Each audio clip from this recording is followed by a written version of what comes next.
Shalom, Kol Halal Yahweh Bashem Yahweh Shai, Ba'ashem Kodash.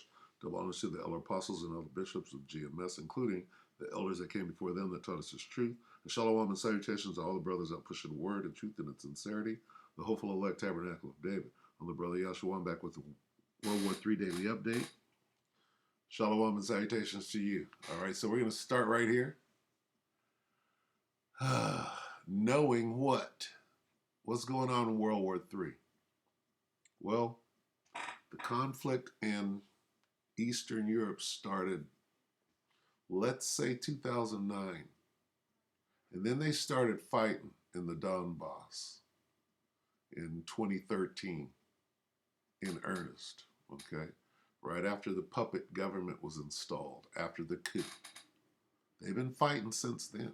That same fight blew up, if you will, this year, February 24th, okay? Which brings us up to now. Now, we're going to play this video right after I read this passage, as they call it, a group of scriptures. And this guy's going to tell you that, they didn't, everybody expected this skirmish to be over. But again, this thing started in 2009. Okay? Now, here we are today. Where is it going? Here's where it's going. 2 Ezra 16 and 13. For strong is his right hand that bendeth the bow. Okay? His arrows that he shooteth are sharp and shall not miss when they begin to be shot into the ends of the world. Okay? This is talking about ICBM nuclear missiles. We'll read it again, but that's what it's talking about. This is talking about nuclear missiles being shot from one end of the earth, right? One end of the world to the other end of the world, right? 2 Ezra 16 and 13. For strong is his right hand that bendeth the bow. That's the Most High, bending the bow. His arrows that he shooteth are sharp and shall not miss when they begin to be shot into the ends of the world. So the one you call God, right, whose name is Yahweh, his son's name is Yahushua, he is conducting this war. And it's not going to end until certain countries are on fire. How? Fire how? With these nuclear missiles. Behold, the plagues are sent and shall not return again until they come upon the earth. What plagues? These plagues. This plague. Here's one of them.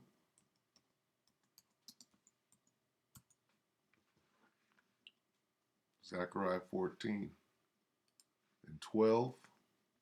Just to let you know, right, that the men of the Lord, we know what these scriptures are saying, because it's a mystery. It's not for everybody to know. It's for us to teach once we know it, all right? Zechariah 14 and 12. And this shall be the what? Plague. Plagues are sent, those missiles. And this shall be the plague wherewith the Lord will smite all the people that have fought against Jerusalem.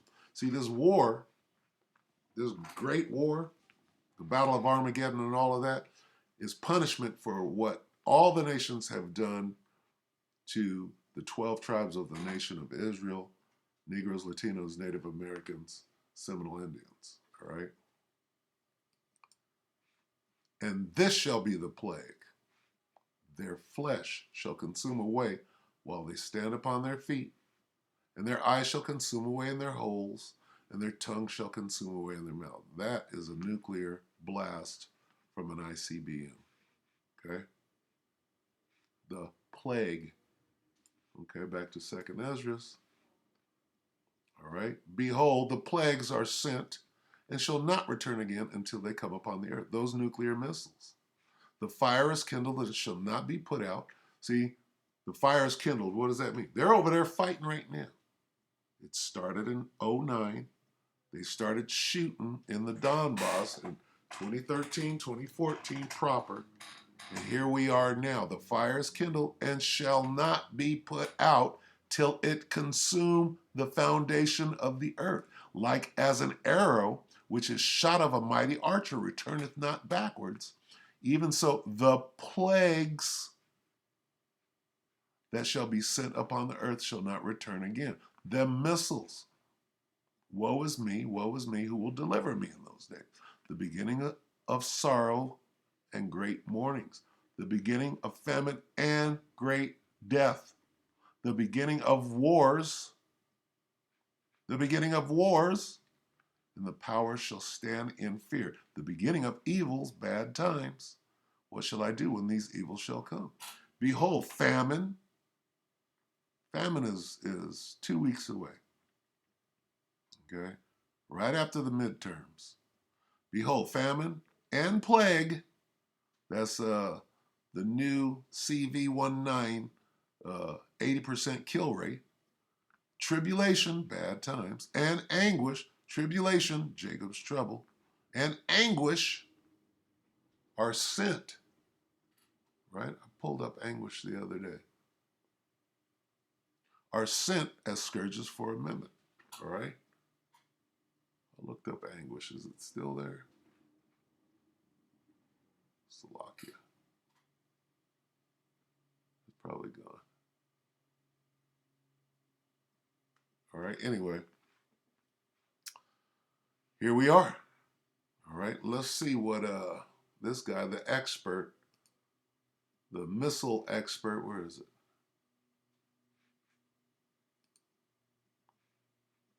Where'd he go? Slovakia, bear with me. Here we go, right here. All right, so this is the war and nuclear weapons expert, Scott Ritter. With Scott Ritter News, this is 2 hours ago, stripped virtually naked. It's only 2 minutes. We're going to listen to this and we're going to go ahead and close out. Go ahead, Scott. Take it. Systems. The M777 howitzers. Where did they come from, Lindsay? You know, the point is, we've stripped ourselves virtually naked on certain aspects of our defense capacity, especially when it comes to long-range strike, systems like the M777 and HIMARS. And so has Europe. Europe is out of ammunition. They're out of guns. Even the Baltic countries, who are very, very sympathetic to Ukrainians, have said we can't provide our, this anti-aircraft system because if we do so, we won't have anything to defend ourselves. Well, I mean, let's start off by saying the obvious. We're 8 months into a conflict that, frankly speaking, everybody, when it started, thought would be over very soon. And when I say everybody, I mean everybody. Me, the CIA, the chairman of the Joint Chiefs of Staff, everybody. There's not a military expert out there who said this thing's going to drag on for 8 months. But here we are, 8 months later. That means that we got it wrong. Why did we get it wrong? Because I think everybody thought that Russia was going to go in doctrinally, fight the way they are trained to fight, organized to fight, equipped to fight. Nobody anticipated the special military operation. Nobody anticipated Russia actually giving a damn about civilians, about civilian casualties, actually tried to minimize Ukrainian military losses by altering the way they fought this war. It didn't work for Russia because I don't think anybody anticipated that come April, May, NATO was going to pour in tens of billions of dollars worth of equipment and basically transform the Ukrainian army into a proxy NATO army. And that's where we are today. It's a war between Russia and the collective West. Bad news for the collective West. Russia's winning, and they're winning decisively. They've stabilized the front lines. They're reinforcing. They've absorbed 20% of Ukrainian territory. They've shut down Ukraine as a nation. NATO's run out of ammunition, run out of weapons. They're running systems. Okay, so what does that mean? If they're running out of ammunition, they ain't ran out of nukes yet, have they? What's next? What is the next logical step? And why is Russia fighting so efficiently? How are they able to outsmart everybody? Okay? Why? Because God is controlling this situation. God's will is being done right now. Isaiah 13:17. Behold, I, who's I? Yahweh, the Most High, whose name is Yahweh, will stir up the Medes against them. What we're watching is this. Why are they outsmarting everybody and can't be stopped? He just said Russia's winning, right? Behold, I will stir up the Russians against them. Who's them? The collective West, but mainly Babylon. Who's Babylon? Well, who's given Russia billions of dollars? Slovakia. Who's given the Ukraine billions of dollars? Babylon. The United Snakes of America. Okay? Who can you not get? We'll give you all of our gold and we'll pay you to stop this special military operation. It says, behold, I will stir up the Russians against the Babylonians, which shall not regard silver, and as for gold, they shall not. Who is they? Russia. You can't pay them off. Why? Because God is conducting this operation. All right, so with that, we'll go ahead and close right there. Here we go. Buckle your seatbelts. And let me tell you this. Before or after the 8th of November, which is in 5 days, you're really going to see some fireworks. All right? You're really going to see some fireworks. You got this new moon. Let's see. Not new moon, but eclipse. Systems, the M777 howitzers. Slovakia. You got this eclipse. Where is it? Slovakia. All right, I can't find it, but anywhere, there's an eclipse on the 8th.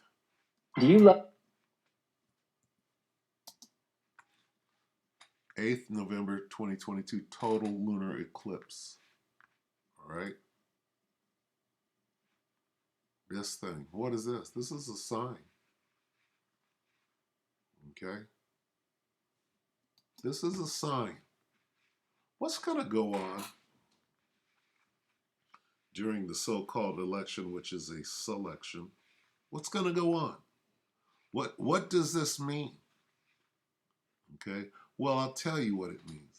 If you understand how the government works, they do things according to these signs. All right? So what are they going to do before the 8th, after the 8th, on the 8th? Who's going to win the selection? Who have they selected? And what is going to happen in World War III that can't be stopped? All right? This is a sign for them. They know that they're going to act on this sign.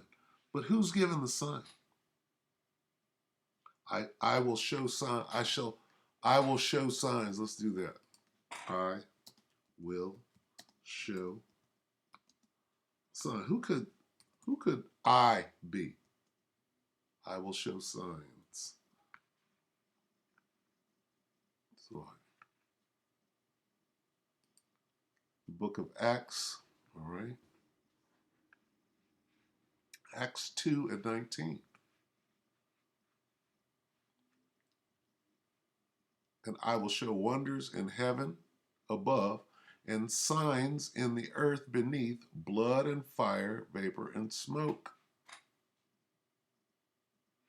Let's move on. What? 2:19, let's read 20. The sun shall be turned into darkness and the moon into blood before the great and notable day of the Lord come. Who's showing the signs? I, Yahweh, will show wonders in heaven above and signs in the earth beneath. Okay? Blood and fire, vapor and smoke. Blood moon. Moon into blood. Okay? Didn't we just have a solar eclipse 2 weeks ago? Did we not? Well, who's looking at those signs? All right. Well, the wicked are using the left-handed power, left-handed spiritual power. But this is a sign from Yahweh. He's showing the signs. This is a sign for us of what's about to happen. And here's what's going to happen. Okay? Right? What does the sign indicate? Here's what it indicates. Revelation 12 and 12. Therefore rejoice, ye heavens. What's up in the heavens? And ye that dwell in them. Woe to the inhabitants of the earth and of the sea, for the devil is come down unto you, having great wrath. Here's what we're about to see this devil do. That sign, what did the sign tell him? Because he knoweth that he hath but a short time. His wrath is going to come out. The eighth is one of the last signs that he knows he got to come down unto you having great wrath. He see what does the sign show? His time is short. Most High shorten the days. See how quickly these days are going by? All right, so with that, we'll end it right there. We got one more tomorrow. Hey, stay on your watch, all right? Hope that the elect will edify you, brothers and few sisters. With that, shalom.